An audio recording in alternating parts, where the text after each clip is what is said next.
The throne room stretched for what seemed like miles. Dr. Marcus Chen walked slowly across the polished black floor, his footsteps echoing in the vast chamber. Above him, the ceiling showed a holographic display of 10,000 star systems, the entire Zinthara Empire, glowing like captured fireflies in the darkness. Marcus swallowed hard. He had been a xenobiologist before humanity made first contact with the galaxy. Now, 6 months later, he was Earth's diplomat. It was not a role he had wanted, but he was the only one who had studied alien species his entire life. The government believed he was their best chance at survival. At the end of the enormous room sat Queen Vexaria on a throne made of crystallized starlight. She was tall, nearly 8 feet, with skin that shimmered like oil on water, purple and blue and green all at once. Her 4 eyes watched him approach, 2 large ones in the normal position and 2 smaller ones above them. She wore robes of living fabric that moved like smoke around her body. Marcus reached the base of the throne platform and bowed, as he had been instructed. Around the room, dozens of Zinthara guards stood perfectly still, their weapons ready. The air felt heavy with tension. Dr. Marcus Chen of Earth. The Queen's voice resonated through the chamber, not harsh, but powerful. Your species has entered our territory without permission. You have built settlements on 3 worlds we claimed centuries ago. Explain why we should not remove you. Marcus had prepared speeches for this moment. Logical arguments, appeals to mercy, offers of trade. But standing before this ancient ruler, something made him pause. He looked up at her face and saw something unexpected in those alien eyes. Loneliness. Your Majesty, Marcus began, and then did something his advisors would have called insane. He went off script. Before I answer that question, may I ask you one? What do you want? The room fell silent. Several guards shifted. Uncomfortable. The Queen tilted her head, studying him with an expression he could not read. What I want? She repeated slowly. Yes, Marcus said, his heart pounding. Not what your empire wants. Not what your advisors recommend. What do you personally want from this meeting? For a long moment, Queen Vexaria said nothing. 500 years she had ruled. 500 years of beings bowing before her, offering tribute, making demands, plotting against her, fearing her. Never once had anyone asked what she wanted. I want... She started, then stopped. Her expression shifted, showing confusion. I want to understand why your species builds homes on worlds you cannot defend. It seems foolish. We're hopeful, Marcus said with a small smile. Maybe that's the same thing. We hope that we'll meet friends out here, not enemies. We hope that the galaxy has room for one more species trying to find its place. Hope. The Queen repeated the word, as if testing it. An interesting concept from such a fragile species. Before Marcus could respond, the massive doors behind him exploded inward. 3 figures in dark armor rushed into the throne room, weapons firing. Marcus's mind barely had time to process what was happening. The weapons were aimed at the Queen. His body moved before his brain caught up. Marcus threw himself up the steps toward the throne. He did not think about the fact that he was human, soft and breakable. He did not think about his mission or his planet. He only thought that someone was trying to kill another living being in front of him. The plasma bolt hit Marcus in the shoulder instead of hitting the Queen in the chest. Pain exploded through his body like nothing he had ever felt. He collapsed on the throne platform, gasping. The guards reacted instantly. Within seconds, the assassins were subdued, disarmed, dragged away. But Queen Vexaria was not watching them. She was staring down at Marcus, who lay at the base of her throne, clutching his burned shoulder. Why? She whispered, kneeling beside him. Her 4 eyes were wide with shock. Why did you do that? Marcus tried to speak but only managed a weak cough. The Queen gestured sharply, and medical personnel rushed forward with equipment. "Get him to the Royal Medical Facility," she commanded. "Use every resource available. I want him alive." As they lifted Marcus onto a floating stretcher, he managed to look up at her. "Because nobody should die. If I can stop it," he gasped out. The Queen watched them carry the human away, her mind reeling. In 500 years of rule, thousands had sworn loyalty to her. Her guards were trained to protect her. But never, not once, had any being actually thrown themselves into danger for her personally. They protected the crown, the empire, the position, not her. This human had barely known her for 10 minutes. Later, after Marcus was in surgery and the assassins were being interrogated, Queen Vex Aria sat alone in her private chamber. She replayed the moment in her mind, over and over. The human's face when he jumped. There had been no calculation there, no thought of reward, just instinct. She touched her chest where the plasma bolt would have struck. She would have survived, probably. Her species was hardy, but the human was fragile. He should have known that taking the hit might kill him. He had done it anyway. "Your Majesty," her chief advisor entered. "The human will survive. Our doctors say he will need several weeks to recover. Shall we send him back to his ship?" "No," the Queen said firmly. "He will stay here, as my guest, until he is fully healed." The advisor's expression showed surprise, but he bowed. "As you command." After he left, Queen Vex Aria continued to sit in the darkness, thinking about a simple question nobody had ever asked her before. "What do you want?" She found she did not know the answer. But for the first time in centuries, she wanted to find out. 3 days after the attack, Marcus woke up in a room that looked like it belonged in a palace. The walls glowed with soft light, and through the tall windows, he could see 3 moons hanging in an alien sky. His shoulder was wrapped in some kind of medical gel that hummed with energy. The pain was gone. A Zinthara servant entered, bowing deeply. "Dr. Chen, the Queen requests your presence for the evening meal, if you are well enough." Marcus sat up carefully. "The Queen wants to have dinner with me?" "Yes, sir. She has requested this every day since your injury. Today, the doctors finally approved." An hour later, Marcus found himself in a smaller room still huge by human standards, but nothing like the throne room. A table sat in the center, with 2 chairs. Queen Vex Aria was already there, looking somehow different without the formal robes. She wore simpler clothing, though still elegant. "Dr. Chen," she said, gesturing to the seat across from her. "Please, sit. Are you in pain?"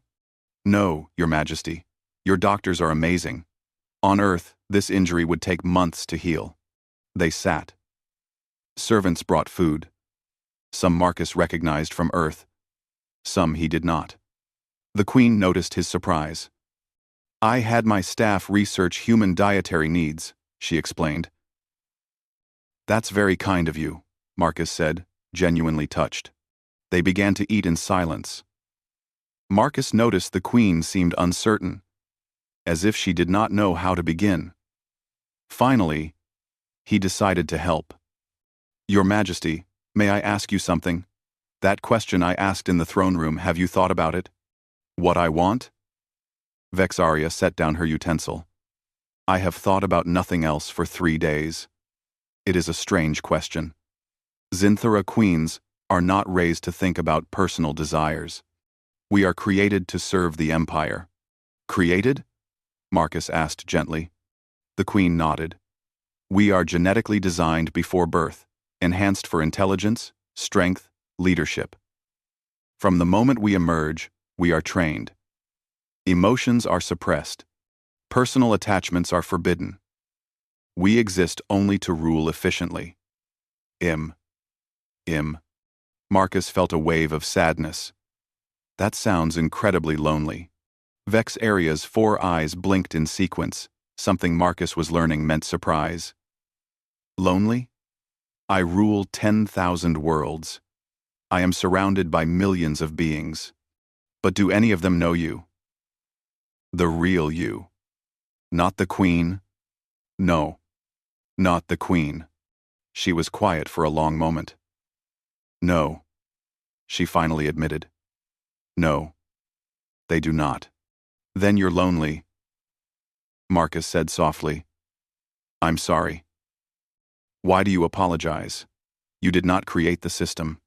Because loneliness is painful, and I'm sorry anyone has to feel it.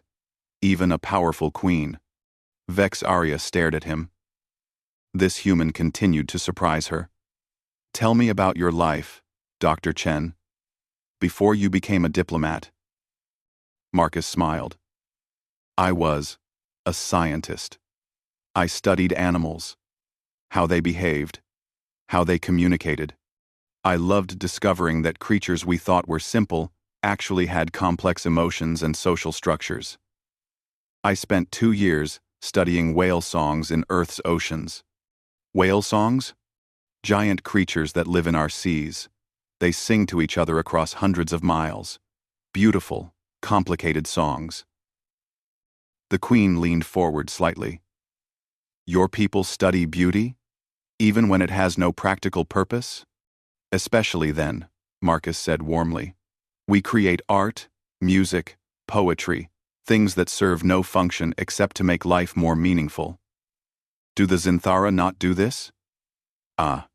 No, Vexaria said quietly.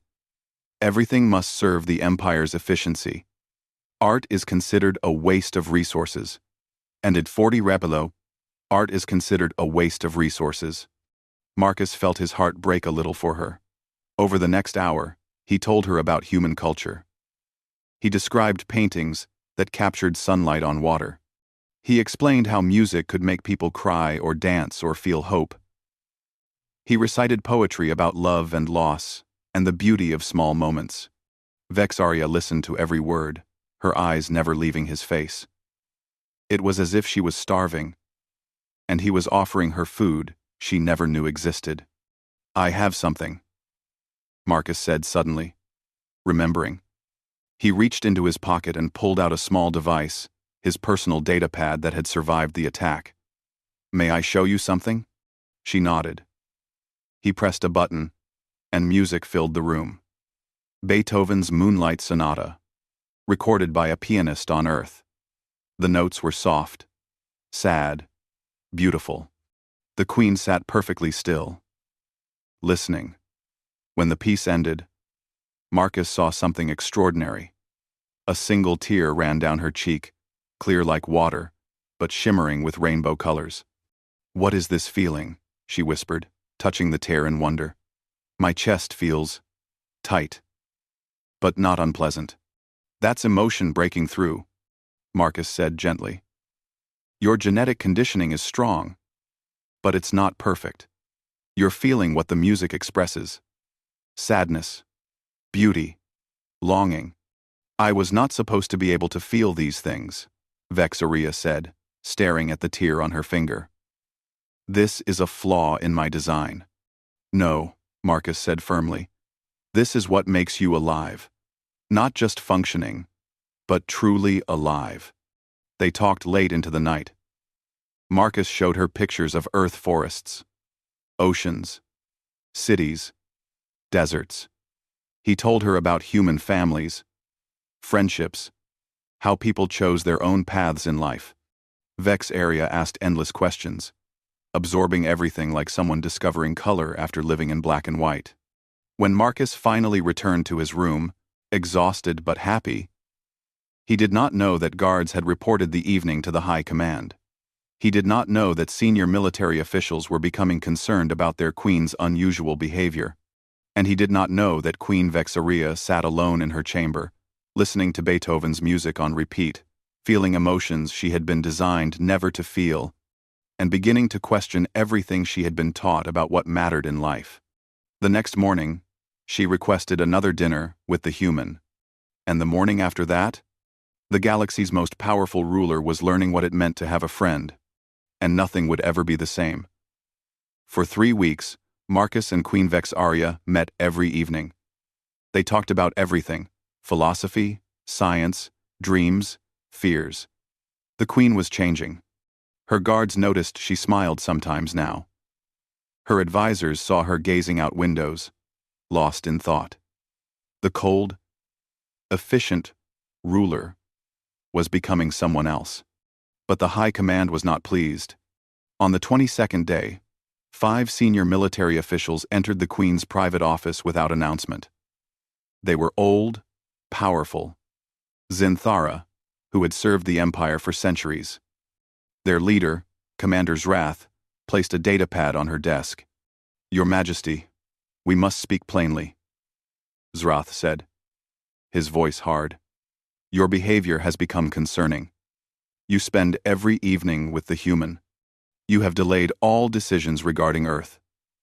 The Empire requires leadership, not friendship." Vexaria looked up from the pad, her expression unreadable. "I am still your queen, Commander. I have neglected no duties. You have neglected the most important one," another official said. "The human question. Earth must submit to Zinthara rule or be removed. This is our way. It has always been our way. Perhaps our way needs examination," Vexaria said quietly. The room fell silent. Commander Zrath's eyes narrowed. "Your Majesty, the human has corrupted your thinking. This is exactly why queens are forbidden from forming personal attachments. Emotions make you weak. Are wed. Or perhaps they make me see clearly for the first time," the queen responded, standing. "Tell me, Commander, when did we last accept a species as equals rather than subjects? Never. We are superior. That is the natural order." "According to whom?" Zrath slammed his hand on the desk. "According to 5,000 years of Zinthara dominance. Your Majesty, we give you 1 cycle to decide. The human returns to his ship, and Earth submits or faces annihilation. There is no third option." After they left, Vexaria sat alone, staring at the datapad. It contained their ultimatum in writing. She had 1 day to choose between her duty to the Empire and everything Marcus had taught her about freedom, choice, and what made life worth living. That evening, Marcus noticed she was quieter than usual. They sat in her garden, a beautiful space she had never appreciated until he taught her to see it differently. "Something's wrong," Marcus said. Vexaria told him everything. About the ultimatum, about Earth's impending fate, about the impossible choice before her. Marcus felt his stomach drop. "Then I need to leave tonight. I have to warn Earth.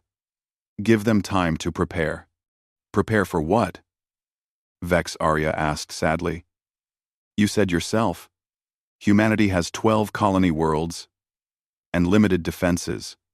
The Zinthara Empire has 10,000 star systems and weapons that can destroy planets. There is no preparation that will save your species." End quote. Well, 3 papers end. End quote.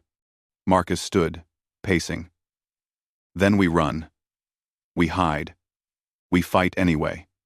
Humans are good at surviving impossible odds." "Marcus," Vexaria said softly, and it was the first time she had used his first name. "Sit with me, please." He sat. She looked at him with all 4 eyes, and he saw pain there. "These past 3 weeks," she began, "have been the only meaningful time in my 500 years of existence. You showed me music, beauty, laughter. You showed me that life can be more than duty and efficiency. You asked me what I wanted, and for the first time, I know the answer." 2. "What do you want?" Marcus whispered. "I want you to stay," she said simply. "I want to continue learning about your world, your species, your way of seeing things. I want more evenings in this garden. I want to understand all the music humans have created. I want She paused, struggling with emotions her body was not designed to feel. I want you in my life, Marcus Chen. Not as a diplomat or prisoner. As a friend. Perhaps as more than a friend. And Marcus felt his heart breaking and soaring at the same time. In another life, in different circumstances, I would say yes without hesitation. But I can't abandon my people. You understand that, don't you? I do, Vex Arya said, and her voice was filled with sadness. Your loyalty to your species is one of the things I admire most about you. You would not be who you are if you could abandon them. I'm so sorry, Marcus said, taking her hand, something that would have been unthinkable a month ago. I wish things were different. So do I, the Queen whispered. They sat together in the garden until late, knowing it was their last evening. Marcus returned to his quarters with a heavy heart, preparing to leave at dawn. But Queen Vex Arya did not sleep that night. She sat at her desk, accessing the Empire's core systems with her royal codes. She pulled up files that contained 5,000 years of Zinthara history. She reviewed the list of species conquered, subjugated, destroyed. Hundreds of civilizations that had been crushed because they would not submit. She thought about Marcus's words. About hope, freedom, choice. About music that served no purpose except beauty. About how he had thrown himself in front of a weapon for her, expecting nothing in return. She thought about what kind of life she had lived, powerful but empty, ruling but never truly living. And she made a decision that would change the galaxy forever. At dawn, every communication system in the Zinthara Empire activated simultaneously. On 10,000 worlds, beings looked up as the Queen's image appeared. Citizens of the galaxy, Vex Arya began, her voice calm but firm. I am Queen Vex Arya, ruler of the Zinthara Empire. Today, I make a decree that will reshape everything we know. Effective immediately, I am abdicating the throne. I am dissolving the centralized Zinthara government. All subjugated species are hereby granted independence. All tribute obligations are cancelled. All military occupations will withdraw. Across the galaxy, billions of beings froze in shock. For 5,000 years, the Queen continued, we have ruled through force. We have told ourselves this was the natural order. We were wrong. Every species deserves the right to govern themselves, to choose their own path, to live freely. This empire was built on the denial of that truth. Today, I tear it down. Marcus burst into the broadcast room where Vex Arya stood, having heard the announcement. What have you done? He gasped. She turned to him with a sad smile. I chose what I wanted, Marcus Chen. I wanted a galaxy where your species could live free, where every species could choose their own destiny. I wanted to prove that you were right, that friendship and freedom matter more than power. But the Empire, the chaos, you've given up everything. No, Vex Arya said softly. I have given up nothing that mattered, and I have gained something precious. I have gained the knowledge that I did one truly good thing in my 500 years of life. Alarms began blaring throughout the palace. On the monitors, they could see military ships approaching. The High Command was coming, and they would not be pleased. We need to run, Marcus said, grabbing her hand. Right now. And together, the human and the former queen fled into a galaxy that was erupting into chaos. Chaos she had created, hoping it would lead to something better. The Empire was falling, and a new galaxy was about to be born. The small ship cut through hyperspace, alarms blaring as pursuit vessels closed in behind them. Marcus gripped the pilot controls while Vex Arya monitored the scanner, her 4 eyes tracking multiple enemy positions. 3 more ships coming from the left, she called out. Commander Zroth is leading them personally. Of course he is, Marcus muttered, pushing the ship harder. 7. They are in the other ship, running interference. Marcus, They cannot hold off the entire fleet. They just need to buy us time to reach the Vortan system. Your broadcast said the Vortans were the first species the Empire conquered. Behind them, Commander Zrath watched the fleeing ship on his display, rage burning in his chest. The Queen, the former Queen, had destroyed everything. Within hours of her broadcast, riots had broken out on 100 worlds. Colonial governors were being overthrown.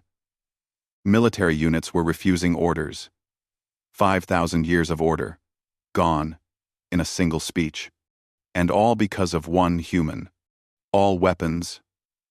Fire. Zrath commanded coldly. Plasma bolts streaked through space. Marcus yanked the controls hard, dodging most of them, but one clipped their rear shields. The ship shuddered. "We are not going to make it," Vex Arya said quietly. "Yes, we are," Marcus insisted. "I didn't let you give up a galaxy just to die in the first week." Despite everything, Vex Arya smiled. Even facing death, this human refused to give up hope. Suddenly, new ships appeared on the scanner, dozens of them, emerging from hyperspace between Marcus's ship and their pursuers. Vex Arya's breath caught. They were Vortan vessels, old and battered but armed. A communication came through. "Unidentified ship. This is Captain Torvin of the Free Vortan Fleet. We heard the Queen's broadcast. We heard what she did. Any enemy of the Empire is a friend of ours. Get behind our line." Marcus laughed with relief, steering their ship to safety behind the Vortan formation. The Vortan ships opened fire on Zrath's fleet, forcing them to retreat. "Thank you," Vex Arya said over the communication channel, her voice thick with emotion. "Thank you for—" "Save it," Captain Torvin interrupted, but not unkindly. "You freed us. We have waited 200 years for this day.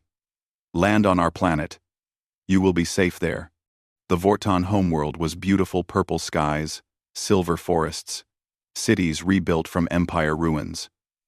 When Marcus and Vex Arya landed, thousands of Vortans gathered, cheering. They were an insect-like species with crystalline wings, and their joy was unmistakable. "We never thought we would see freedom in our lifetimes," Captain Torvin said, greeting them personally. "The Queen, forgive me. Vex Arya, you have given us our future back." "I only did what should have been done long ago," Vex Arya said humbly. Over the next few weeks, Marcus and Vex Arya stayed on the Vortan world, helping where they could. News from across the galaxy was mixed. Some species celebrated their freedom, quickly establishing peaceful governments.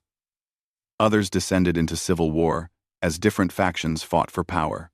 Several systems were seized by warlords who saw opportunity in the chaos. "This is my fault," Vex Arya said one evening, watching reports of fighting on distant worlds. "I freed them, but I left them unprepared. They do not know how to govern themselves."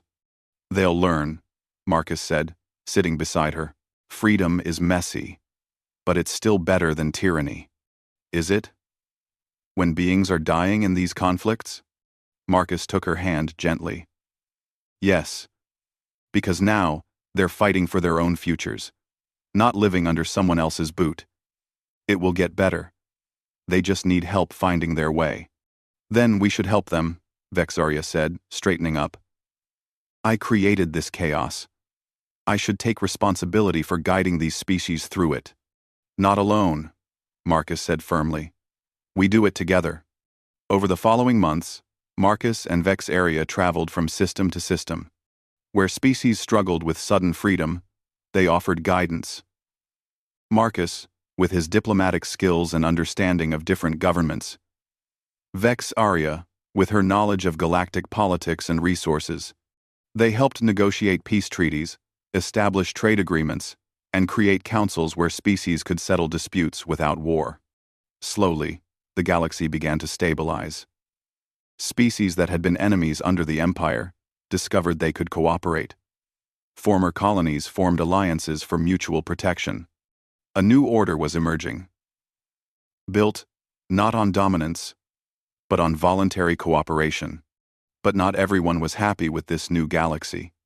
Commander Zroth had been gathering forces, military units still loyal to the old empire, mercenaries, anyone who preferred the certainty of authoritarian rule to the chaos of freedom. His fleet grew stronger, and his message was simple: return to order under his command, or face destruction. And his primary target was clear: capture or kill the traitor queen and the human who had corrupted her. Marcus and Vexaria were meeting with the Delton Assembly, helping them draft their first constitution, when the attack came. Zroth's fleet appeared in orbit, massive and threatening. Surrender the traitors. Zroth's voice boomed across every communication channel. Or, we will reduce this world to ash. You have 1 hour. The Deltan leaders looked at Marcus and Vexaria with fear. They were a peaceful species, with minimal defenses. They could not fight the fleet above them. We will go. Vex, Arya said immediately. We will not let your people die for us. No, said Elder Mirana, the Deltan leader. Her voice was soft but firm. You gave us freedom. We will not throw it away at the first threat. We stand with you. You will all die, Vex Arya said desperately. Then we die free, Mirana replied simply. Marcus felt his throat tighten. These beings barely knew them, yet they were willing to risk everything. But they would not have to. On the scanner, new signatures began appearing. 1 ship, then 10, then 50, then hundreds. Species from across the galaxy, arriving in every kind of vessel imaginable: warships, cargo haulers, even civilian transports armed with whatever weapons they could find. A communication came through from Captain Torvin. We heard Zroth's ultimatum. We are not letting him take you. None of us are. More voices joined in, species after species. The Korvax stand with you. The Threen will fight. You freed us. Now we free you. Marcus looked at Vex Arya, seeing tears streaming down her face, all 4 eyes weeping with joy and disbelief. Do you see? He whispered. This is what you created. Not chaos. Community. In orbit, Commander Zroth stared at his display in disbelief. He had expected one world's pitiful defenses. Instead, he faced a coalition of hundreds of species, thousands of ships, all united in protecting 2 beings. His tactical officer spoke quietly. Commander, we are outnumbered 30-1. We cannot win this fight. Zroth looked at the display for a long moment, seeing the galaxy he had known crumbling before his eyes. An empire ruled by fear, replaced by an alliance built on gratitude and hope. He had lost. All ships, he said heavily, stand down, retreat to the outer rim. As Zroth's fleet withdrew, cheers erupted across the communication channels. On the planet's surface, Deltans and visiting species celebrated together, dancing in the streets. Marcus and Vexaria stood together, watching the celebration, hands intertwined. I would do it again, Vexaria said softly. Give up the entire galaxy again, if it meant standing here with you, seeing this. Marcus squeezed her hand. You didn't give up the galaxy. You gave it back to everyone who lives in it. That's different. She looked at him, and he saw something in her alien eyes that transcended species love, pure and simple. What do we do now? She asked. Marcus smiled. We keep going. There are still species that need help, still systems finding their way. We have work to do. Together? She asked. Always together, he promised. And as the celebrations continued around them, the human and the former queen prepared for whatever came next, knowing that they had changed the galaxy forever. Not through conquest, but through compassion. Not through power, but through love. 6 months had passed since the standoff at the Deltan world. The galaxy was transforming in ways no one had imagined possible. Former enemy species were trading peacefully. New alliances formed daily. And at the center of it all, traveling from system to system in a modest ship, Were Marcus Chen and Vexaria no longer diplomat and queen, but partners working to build something better? They had just finished helping the mineral people establish their first democratic election when the urgent message arrived. It was from Captain Torvin. Marcus, Vexaria, you need to see this. Commander Zroth has been broadcasting across the old Empire territories. He is calling for one final confrontation. He wants to meet you at the Neural Station neutral space. He says it is time to settle the future of the galaxy once and for all. Marcus and Vexaria exchanged worried looks. The Neural Station was an ancient space structure, built by a long-dead civilization. It belonged to no one, making it truly neutral ground. It could be a trap, Marcus said. Almost certainly. Vexaria agreed. But if we do not go, he will continue to gather forces. This conflict will never end. We must face him. 2 days later, their ship approached the Neural Station. It was a massive ring of metal and crystal, floating in empty space between star systems. As they drew closer, they saw Zroth's flagship already docked, along with perhaps 30 other military vessels, all that remained of his loyalist fleet. But they also saw something else. Hundreds of other ships were arriving from every direction. The species they had helped over the past months. Vortons, Deltons, Korvax, Threen, and dozens more. Even 3 small Earth vessels had made the long journey, representing humanity's support. They all came, Vexaria whispered in wonder. They came for you, Marcus said, for what you represent. They docked and walked into the station's central chamber. A vast circular room with walls of transparent crystal that showed the stars beyond. Commander Zroth waited in the center, surrounded by his senior officers. He looked older, tired. The past months had not been kind to him. So you came, Zroth said as they approached. The traitor and her pet human. We came to talk, Marcus said calmly. To find a peaceful solution. Peace? Zroth laughed bitterly. Look what your peace has created. Chaos. Disorder. Species fighting each other for scraps. The Empire kept order for 5,000 years. The Empire kept species enslaved for 5,000 years, Vexaria countered. There is a difference, Commander. Is there? Tell that to the beings dying in territorial disputes. Tell that to the colonies struggling without Empire resources. Growing pains, Marcus said. Yes, the transition has been difficult. But things are improving. Species are learning to cooperate, to help each other. Foolish human optimism, Zroth spat. The strong dominate. The weak submit. That is the natural order of the universe. You have tried to change it, and you have only created suffering. Before anyone could respond, the chamber's communication system activated. A voice spoke, Elder Marana, of the Deltons. Commander Zroth, may I address you? Zroth frowned but gestured for the communication to continue. On the view screens around the chamber, Elder Marana's image appeared, along with dozens of other species leaders. Commander, Marana began gently. You speak of the suffering caused by freedom, but you do not speak of the suffering caused by the Empire. My grandmother died in your labor camps. My father never knew freedom. For 200 years, my people existed only to serve Zinthara interests. Another voice joined in Captain Torvin. My species lost our art, our music, our history. The Empire deemed it inefficient. We are only now rediscovering who we were before conquest. Species after species spoke, each sharing stories of what the Empire had taken from them, not with anger, but with sadness. They were not attacking Zroth, they were showing him the truth he had refused to see.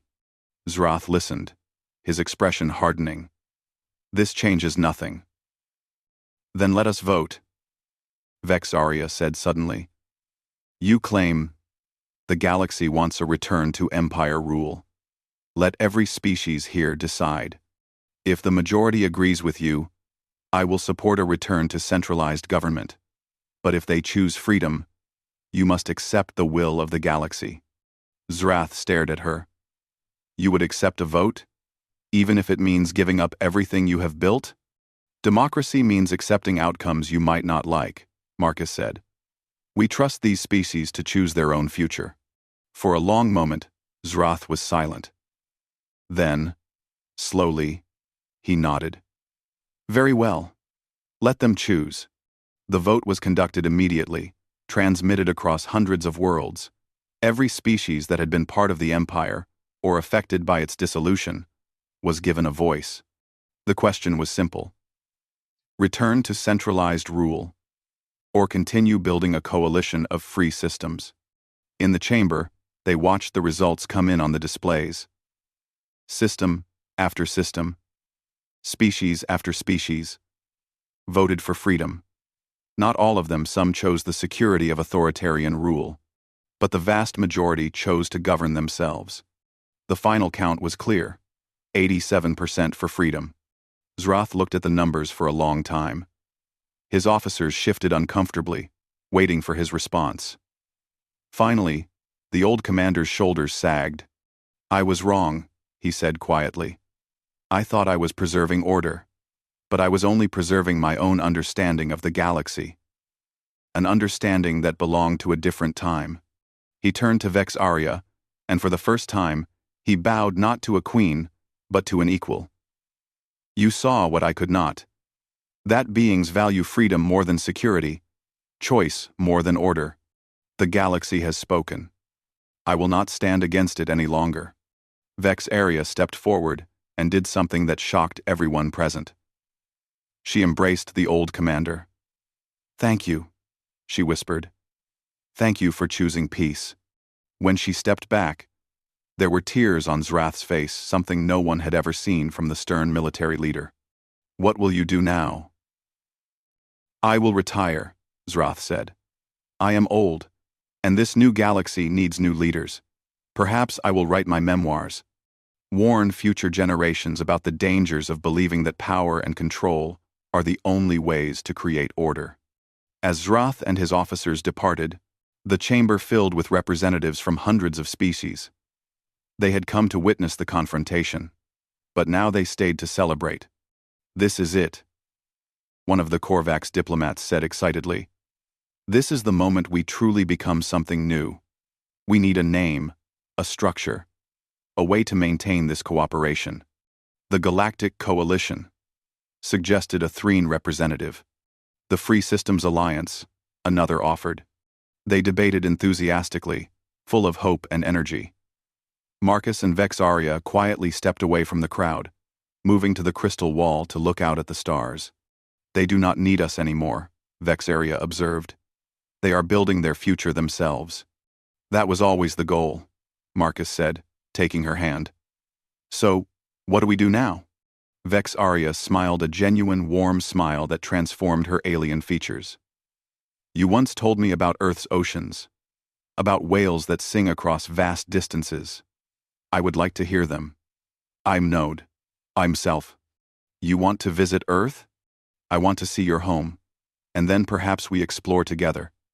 There are so many worlds I ruled but never truly saw, so many species I commanded but never knew. I want to learn about them as individuals, not subjects. Marcus felt his heart swell with happiness. Just two travelers. Exploring the galaxy? Together, Vex Arya confirmed. They stood, hand in hand, watching the stars, as behind them, the representatives continued planning their new galaxy, one built on cooperation, not conquest, on choice, not coercion, on hope, not fear. Vex Arya had given up an empire, but she had gained something infinitely more valuable: love, friendship, purpose, and the freedom to choose her own path. Marcus, she said softly, do you remember when you asked me what I wanted? I remember. I know the answer now. I want this. I want you. I want a galaxy where beings are free. I would give up the entire galaxy for you, human. And I did. And I would do it again, every single time.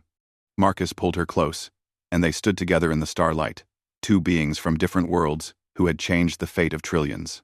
The galaxy had been reborn, and somewhere in the vast darkness between stars, a former queen and a human scientist prepared to explore it together, not as rulers or diplomats, but simply as two souls who had found each other across the impossible distance of space.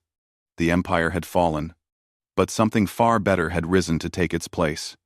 Love had conquered the galaxy, one heart at a time. The end.